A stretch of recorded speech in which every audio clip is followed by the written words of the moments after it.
What's up guys? Tara niyo ako at itutur ko kayo dito sa Chamonix, Mont Blanc.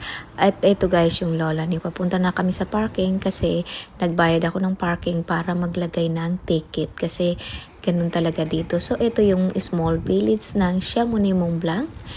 So aakyat kami dyan sa pinakatuktok. Pero bago kami aakyat doon, dito muna kami. Dito muna ako at magbi-video-video. Yan guys, beautiful, amazing ang aking background. Super nakaka-enjoy. Summer ang time na yan guys nung pumunta kami dito. Pero kahit summer dito sa baba, pag akyat dun sa taas ay sobrang lamig. Kaya yung outfit ko pang summer talaga yan. Pero kasi dito pag sa bundok, kahit summer, malamig pa rin. Pero syempre, super nakaka-enjoy kasi ang ganda ng weather kasi yung hindi siya mainit na hindi siya malamig. Kumbaga yung tamang-tama lang. Pero eto, pasyal muna tayo dito sa small village ng Chamonix, Mont Blanc. At mag-iikot muna tayo. Super nakaka-enjoy. Siyempre, nakikita natin yung mga shopping dito, yung mga shop, bilihan ng mga souvenir. At yung sa harap natin ay, etong village na ito ay napaliputan siya ng bundok mountain. So, ayan guys, 'di ba? Ang sarap ng weather. Ang sarap sa pakiramdam yung ganitong weather kasi hindi siya malamig, hindi siya mainit. Kasi summer na summer yung time na nagpunta kami dyan. Kaya yung outfit ng lola ay iyan naman, charot. So, ayan guys, nakikita niyo yung mga building, mga apartment, mga bahay. Napalibutan siya ng mga bundok. So, ayan ang ticket guys, ang mahal. Dalawa kami ng sister ko, ang mahal ng bawat isa. Kasi mahigit 70 euro din. So, ito yung guys, yan, yung Aiguille de Midi. So, dyan kami pupunta at dyan kami sasakay. Pero ito nga, gaya ng sabi ko, magbibideo muna tayo habang hindi pa tayo nakaakyat. Para makita naman natin kung saan tayo nag-start bago tayo sumakay ng electric cable na paakyat dun sa taas. Pero ito yung sister ko, naghanap siya ng jacket kasi walang jacket na nadala. Kaya naghanap siya ng mabilihan niya. Ayan, pero yun, ayan guys yung sasakyan namin na electric cable. Paakyat dun sa taas ng Aiguille de Midi. Ito yung sasakyan namin na nagbayad kami ng ticket na mahigit 70 euro bawat isa. So, kung ito total natin sa pesos yun, ang mahal din nun guys, no? Pero siyempre, gusto nating mag-enjoy. Kasi ito, ayan guys, ito may nakisingit na isang lalaki. So, ito guys, yung taas ng Aiguille de Midi. Ayan yung lola, yung summer na summer yung outfit.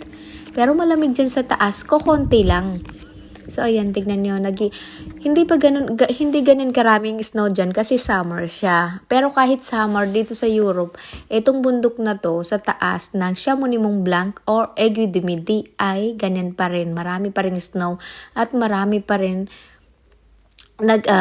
naglalaro dyan sa may snow. So, ito guys, yung coffee bar dito sa may Aiguille de Midi. Ang ganda ng pagkakuha ko dito.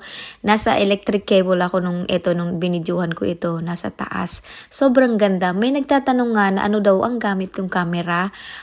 Sabi ko, normal camera. Cellphone lang ang gamit ko, iPhone. Kasi para daw siyang drone. So, nagkape muna kami dito. At ito yung board na to. Ayan, ang cute. Yung black. Nagkape muna kami dito kasi malamig nga. So, ito yung mga tao gaya ng sabi ko, kahit summer, pero dito malamig pa rin. Ayan yung mga tao sa tuktok ng snow. Kasi nandito kami sa pinakamataas talaga na bundok dito sa may France. Ang Chamonix, Mont Blanc ay part pa rin ng France, pero malapit sa Swiss. Kumbaga parang border siya ng France at Swiss. So ito guys, yung sister ko nagbibideo-video. Sobrang taas niya, nasa tuktok kami. At ayun, meron pang napakataas. Meron pa siyang pinakatuktok. Iyan. So, super nag-enjoy kami. Yan yung sister ko. Nakahanap siya ng jersey. Yan, tama ba? So, ayan guys. Tignan mo. Selfie siya, nag-selfie. So, super nakaka-enjoy. Ayan yung mga taong nag-ano pa rin dito sa may snow. Sa mga hindi pa nakarating dito, at least na isi-share ko sa inyo, nakita ni mga tao dyan. Summer na summer, pero yung snow, ganyan pa rin. At least na i-share ko sa inyo yung taas ng Aiguille de Midi, dito sa may Chamonix Mont Blanc, dito sa may France, nakita ni mga tao. Ito yung video na to, ito yung pababa na kami. So, ganyan kataas siya. Kung makikita nyo yung makakita niyo yung nasa video. Ayun, mga tao pa rin, ang dami, oh. Ayun, oh, naglalakad pa rin siya. Hindi ko kaya yan, matatakot ako dyan na baka biglang bumigay yung snow. Kasi maraming nangyayari mga ganon. So anyway guys, nakakita niyo. Naka-zoom lang yung camera ko. Yan, sobrang taas. So yung small village ng Chamonix Mont Blanc, ay yan, nasa baba. Yung nakakita dyan. Nasa gitna talaga ng bundok. Kasi sa tuktok kami. So nakakita niyo. Super ganda dito. Beautiful, amazing. Yan ang paulit ko lang kung sinasabi, beautiful, amazing. Ayan, ganyan yung sinakay namin. Pero may nakasalubong kami, kaya binidyohan ko rin sila. So, ayan. Ang galing, ang galing. Ang daming tao dyan sa loob. Akalain mo, minsan pag nakakatakot pag pinapanood mo na nakasakay ka dyan. Pero pag ikaw rin nasa loob, nakakatakot na rin. Nabubulol na ako, charot. Nakakatakot din pag sa loob ka. Kasi parang, nakakatakot kasi nasa taas ka talaga. Ayan, so parang nakabitin ka lang. So doon kami galing sa tuktok niyan. Yan. Doon kami galing. Isipin nyo guys. Ayan, pababa na kami. Tapos yan. Siyempre, pasensya na kayo sa video ko kasi hindi siya nakahiga, naka-straight. Kasi hindi, yan, papasok kami doon sa may, kasi babalik na kami niyan. Ito guys, yung restaurant bar na to. Ang ganda, no? Ito yung mga video ko na sabing, may nagtatanong kasi hindi nila magets. Kasi para daw, drone yung pagkakuha ng mga video ko. Sabi ko, cellphone lang ang gamit ko. Pero mas malinaw kung wala sigurong salamin, pero kasi nasa gitnaan talaga kami. So ayan, pababa na kami, nakasakay kami ng electric cable, nasa loob kami ng electric cable.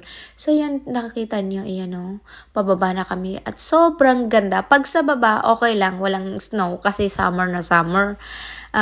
Nung June yan, nung nagpunta kami dito sa may Chamonix Mont Blanc. Anyway, inikot namin yung buong France at Geneva. So, abangan nyo guys kasi meron pa ako mga video dito naman sa Geneva, Switzerland. Yung nauna, meron na akong video nung nag-iikot kami dito, nag-tour kami dito sa may Switzerland. Ayan guys, sobrang ganda. Itong mga sasakyan na ito, mga sport car na ito, para lang siyang mga toy, yung para mga laruan, pero totoo po itong mga sasakyan na ito na nakapark. Ayan, ang gaganda ng mga kulay. Ang mamahalin siyempre. So, ayan guys, super nakaka-enjoy. At eto, nandito na kami sa parking. Ayan guys, kasi pababa na kami at papunta na kami kung saan kami pupunta. Ito yung nag-stop kami, magdadrive ako, papunta naman ng Starnberg Waterfall. Sa Switzerland na naman yun. So, ito yung dinadrive ng lola. Kasi nag-CR yung kapatid ko, kaya huminto kami dito. So, ayan guys, ito yun, pababa. Ang nakita nyo. Yan yung dinadrive ko. Buong maghapon nagdadrive ako. Hindi ako napapagod kasi super na-amaze ako dito sa mga dadaanan namin. At ito na, tapos na kami mag-tour kasi palubog na rin ang araw at maggagabi na rin. So medyo lumalamig na rin dito kapag gabi na. So super bilis ng drive ng lola. At ito naman yung sister ko, puro na lang enjoy siya, puro na lang video siya. Siya na lang yung taga-video ko lagi pag nagdadrive ako. Ayan guys, nakakita ni lumulubog ng araw. Parating na kami ng city ng Geneva, Switzerland kasi dito kami nag-hotel sa may Geneva, Switzerland. So ayan guys, sana nag-enjoy kayo sa pagtutur ko sa inyo at see you sa next video sa aking mga tours.